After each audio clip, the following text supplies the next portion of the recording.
आज की ये वीडियो सिर्फ गरीब किसानों के लिए है, क्योंकि कल हमारे पास शाम को एक किसान का फ़ोन आता है और वो अपनी परिस्थिति बताते हुए बोलते हैं कि हमारे पास खेत में लागत डालने के लिए कुछ भी नहीं है। ऐसे में हम कौन सी फसल लगाएं जिसमें कम रिस्क हो, कम देखभाल करनी पड़ती हो और कम खाद पानी सब कुछ देना पड़ता हो। तो इस वजह से इसको ध्यान में देखते हुए कि भाई बहुत सारे ऐसे किसान होंगे, क्योंकि कई सारी ऐसी फसलें हैं जिनको आप लगाते हैं तो उसमें रोग ज़्यादा लगते हैं, लागत ज़्यादा आती है।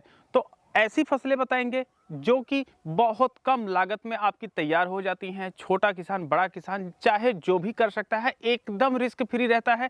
पानी कम देंगे तो भी चलेगा और आप लोगों को उत्पादन रेगुलर मिलता रहेगा। आप रोज मंडी ले जा करके बेच करके आएंगे और कुछ ना कुछ रुपया इकट्ठा हो जाएगा। फिर उन रुपयों को जो अपने ज़रूरत में लगाना है लगाइए, फिर उनको इकट्ठा कीजिए और बाद में जा करके कोई अच्छी फसल या अच्छा इन्वेस्टमेंट के साथ आप काम को अपने आगे बढ़ा सकते हैं। तो 3 फसलें कौन सी है, चलिए हम एक एक करके बताते हैं। तो जो हमारी पहली फसल है वो है करेमुआ। और जो करेमुआ होता है इसको कई जगह पे कलमी साग के नाम से भी जाना जाता है और इंग्लिश में इसे वाटर स्पिनच बोला जाता है।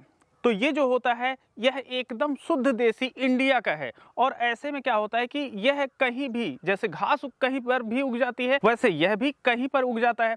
और इसकी जो गांठें होती हैं, हर गांठों पे इसके जड़ निकलती है, तो इस वजह से यह खेत में ऐसे फैलता जाता है और आप उसको काट लीजिए, काट करके मंडी लेकर के जा सकते हैं। तो यह देसी होने के कारण एकदम जो आपका खेत होता है, अगर थोड़ी बहुत भी उपजाऊ क्षमता है तो उसमें भी काफ़ी अच्छे से आप लोग उत्पादन लेकर के आ सकते हैं। और हल्की फुल्की सिंचाई कर देंगे, यह घास की तरीके से दोबारा तैयार हो जाता है। तो आप यह जो करेमुआ साग है इसको लगा सकते हैं और इसकी जो सीड होती है यह भी काफ़ी सस्ती मिलती है। और अगर आपके आसपास जो किसान है इसको लगाए हैं तो उनसे आप जड़ उधार के रूप में मांग के लेकर के चले आइए, या कुछ जड़ मांग लीजिए, कहीं से व्यवस्था कर लीजिए, खेतों में लगा दीजिए।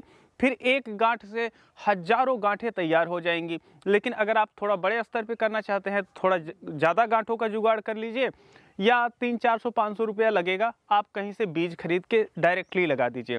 इसका जो लगाने का समय होता है फरवरी, मार्च, अप्रैल तक आप इसको लगा सकते हैं। अच्छा, करेमुआ साग की एक अच्छी चीज़ हम आप लोगों को बताते चले कि इसमें रोग नहीं लगता है। तो इस वजह से कोई भी जो आपको फंगीसाइड होता है, कीटनाशक होता है, इसको डालने की ज़रूरत नहीं पड़ती। तो आपका सस्ते में तैयार होता है, ज़्यादा लागत भी नहीं आती है। और करेमुआ जो होता है इसे आप तब लगाएं जब आपके क्षेत्रीय मार्केट में करेमुआ बिकता हो। अगर बिकता नहीं है तो लगाने का कोई फ़ायदा नहीं होगा। एक चीज़ का आप लोगों को ध्यान देना है। तो यह हमारी पहली फसल हो गई, करेमुआ साग या कलमी साग या वाटर स्पिनच। अब हमारी जो दूसरी फसल है वह है चौलाई। जो चौलाई होती है यह हरी होती है और इसके साथ साथ लाल होती है। आपके क्षेत्रीय मार्केट में जो भी चौलाई चलती हो उसको आप लोग लगा सकते हैं। जैसे करेमुआ साग होता है तो उसकी पत्ती जो होती है यह जो बांस की पत्तियां होती हैं उससे कुछ मिलती जुलती रहती हैं, आगे यह चौड़ी रहती है, बाद में जाकर के पतली हो जाती है।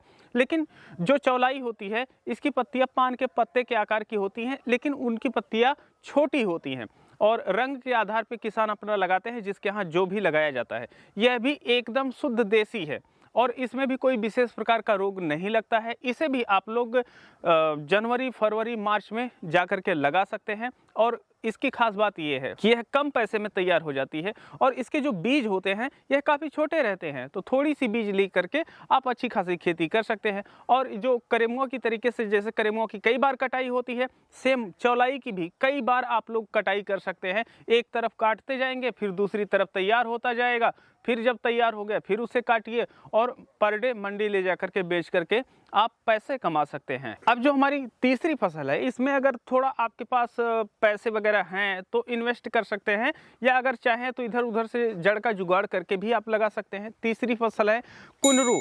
और जो कुनरू होता है ना, यह शुद्ध देसी इंडिया का है। इसमें किसी विशेष प्रकार के रोग लगते नहीं है, चाहे वह जड़ में हो, चाहे फल में हो, या पत्ती में हो, या गांठों पे हो। यह पूरी तरीके से रोगों से लगभग सुरक्षित ही होता है। कुछ एक एरिया में थोड़ा बहुत रोग देखने को मिलता है।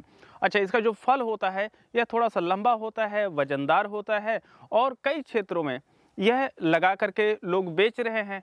तो इसमें जब रोग वगैरह नहीं लगता है तो लागत भी कम लगती है। लेकिन आप लोग एक चीज़ का ध्यान दीजिएगा कि जो कुंदरू होता है इसे अगर मचान विधि से आप लगाते हैं तो ज़्यादा सफल रहेगा। लेकिन अगर आपके पास मचान लगाने की व्यवस्था नहीं है तो आप देसी तरीके से भी नालियों में आप लगा दीजिए और जो खाली पंक्ति बचेगी वहाँ पर यह फैल करके फल देंगे, उनको तोड़िए, ले जा करके मार्केट में बेचिए। तो यह जो फसल है यह काफ़ी सिक्योर है। अन्य जो 2 फसल बताए हैं उसकी अपेक्षा इसमें लागत तो थोड़ी सी ज़्यादा होती है, लेकिन प्लस पॉइंट इसके साथ ये रहती है कि अगर आप लोग एक बार कुंदरू लगा दिए तो लगातार 3-4 साल तक आपको दोबारा लगाने की आवश्यकता नहीं होती है। जब मौसम इसके प्रतिकूल हो जाता है तो उस समय फल देना बंद करेगा, और जैसे ही मौसम अनुकूल होता है तो यह फल देना स्टार्ट कर देता है और आप पर डे तोड़ करके इसको मंडी ले जा करके बेच सकते हैं।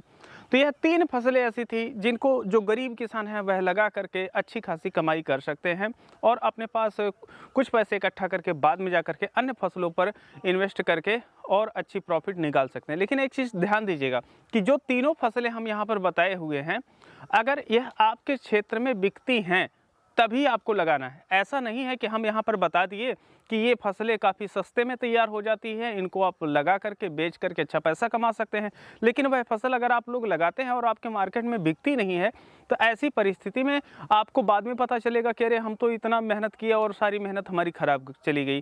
तो सबसे पहले आप अपने मंडी में चले जाइए, एक बार घूमाइए, देखिए वहाँ पर जो भी लोग सब्जी विक्रेता हैं उनसे पूछिए कि भैया क्या यहाँ पर चौलाई या कुंदरू या फिर आपका जो वाटर स्पिनच कलमी साग है बिकता है। अगर बिकता है तो आ करके आप लोग लगा दीजिए। और यह जो चौलाई और कलमी साग है यह 30 से 35 दिन में तैयार हो जाते हैं, तो आप लगभग 1 महीना के अंदर पैसे भी कमाना शुरू कर देते हैं। वहीं पर जो आपका कुंदरू होता है तो जब आप इसकी गांठें लगा देते हैं तो जब पौधा थोड़ा सा बड़ा हो जाता है, लगभग मान के चलिए कि 40 से 50 दिन लगते हैं फल आने में, और जब फल आ जाता है तो लगातार इसमें फल आते रहते हैं, जिस तरीके से आपका करेला, लौकी, कद्दू इत्यादि होते हैं।